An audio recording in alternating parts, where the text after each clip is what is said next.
describe to kids what's involved in getting a band together so you can get some songs together so you can get out and perform. About being in a band. The first thing I would tell the kids about being in a band is that you're not the most important person. And always remember that everyone else is more important than you. You have to support whatever everyone else is doing. If you're the soloist, you have to support the backing band. If you're the backing band, you have to support the soloist. If you're the vocalist, you have to support the backing band. And if you're the backing band, you have to support the vocalist. If everybody is supporting each other, things will work out a lot better. You get the experience of playing in front of a bunch of people that are judging you, that their job is to judge you. Spend your whole week working on a song, and then you get an objective opinion.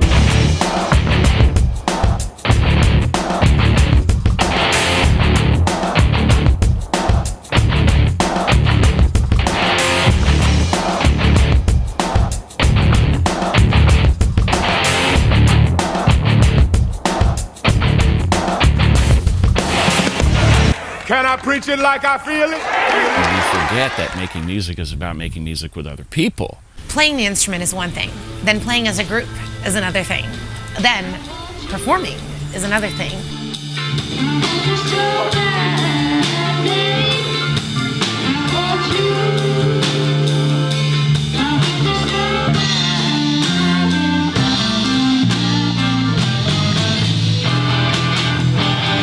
I think maybe if you could just like look up a little bit more, just like kind of open up, that's like literally the only thing that I have to say.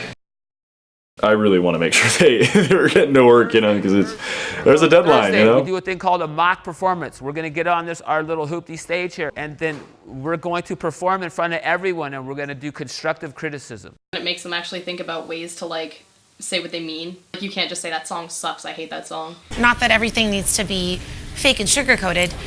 There's ways to be direct and still be kind and helpful. None of that, oh no, you're not good, you're not doing it right. What is constructive criticism? What am I call it? It's like an old phrase. You don't have anything nice to say, don't say it. Really applies here. It's like, no, I really like that, but... So if I say, man, you guys suck, and I was really bored, is that constructive criticism? No, that's vague. It doesn't help. We're pretty good at keeping the whole negativity level down at rock camp. Good critics are very specific. They get something out of the critique, but they also get coached on how to make a critique so you're not like, shredding someone's ego. Shredding someone's soul, right in front of them. Soul apart. You don't want to raise your hand and say, the bass player smells bad or something like that. It's all about being specific and having criticism that can help, that's actionable. I think it's good to always start with what they do right. Like, you were tight, your rhythm was good, you were in tune, but you were doing this the whole time. Not exactly, groundbreaking performance.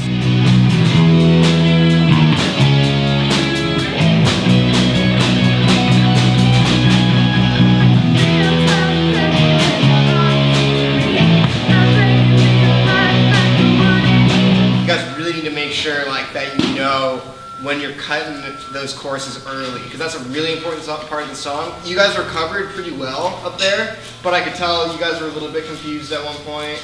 If you've never performed before and you get up and play in front of people, that's a completely new feeling. Well, that's also scary because, you've never been in a band before, you never played live, and that's like, there's a whole another batch of information you got to learn there. At some point, you got to drag yourself out of your practice room and put yourself with other people. It really keeps them on their toes and encourages them and kind of forces them to show up and really bring it. It's just so kids get familiar with how to use the amps and the cables and the equipment and do a little bit to try to get them over their stage fright. If you're not breathing while you play, your music has a tendency to sound like it's not breathing, like it's tight. Does that make any sense?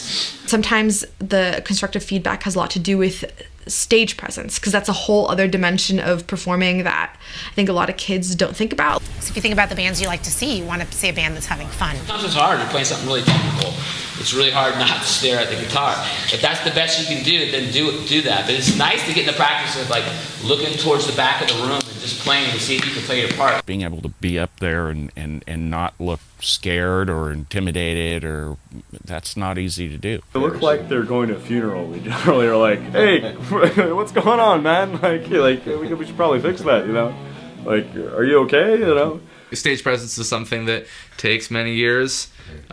You know, I know I'm still working on it. Something as simple as like, hey, you were looking down the whole time. Look at each other when you're playing. On the stage. Maybe I should look at the other band members. Smile, you gotta smile up there. Maybe I should move around a little bit.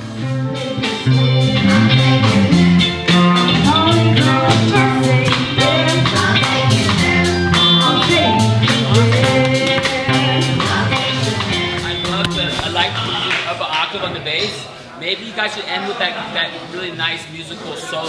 I think you had really good confidence and it was really clear and it made you sound better. Don't be afraid to dance. We'll get into it, you know? Yeah, even if it's like a little bit. Yeah, like a little jig. Yeah, like a little side bit. to side. Just a little bit. Always tune before you go up on stage. There's two things about music. You gotta play in tune, you gotta play in time. Get those two things right, the rest is gravy. You don't get up and then tune. Because Mike will be sure to let you know if you're out of tune.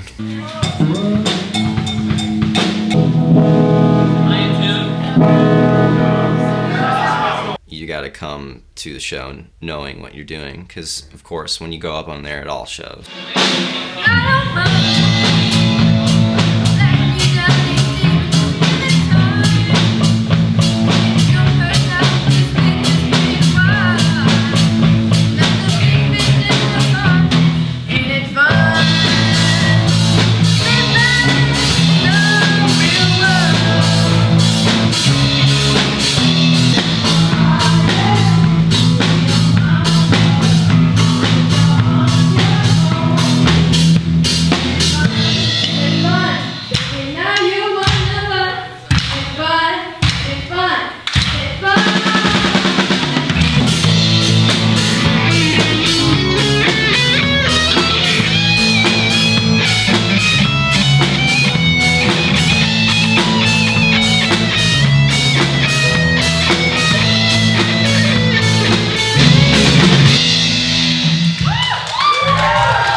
Because you were hiding only to us. And then the kids got to critique each other, which I thought was kind of interesting. See what the kids have to say. I think Hazen had plenty of energy. The rest of the band was lacking in energy. They kind of had blank stares. Yeah. It felt a little awkward up there. Did it feel awkward? Yeah, right. That's okay. Just let it be awkward. Kind of his personality. He's not a super spastic person, but he played very nicely behind her. I thought it was very complimentary to her. He didn't dominate the singer. In my opinion, the singer's #1 job is to tell the story. What are you singing about? Is it just a bunch of words? What is that? It's not to sing. It's to tell the story. And so something that I've worked on a lot is I pose the question, you know, #1, what is the song about? In your own words. But I didn't shoot the devil. No, no. I said I shot the sheriff, but I swear it was in self-defense.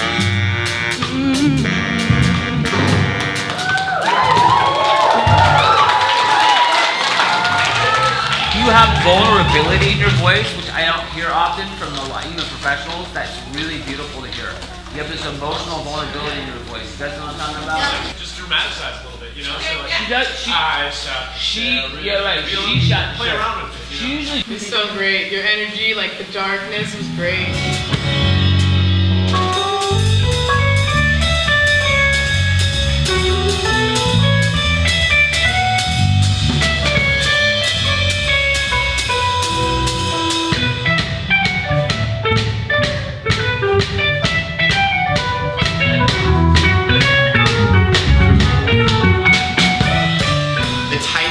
Of the whole song is represented like in that one part.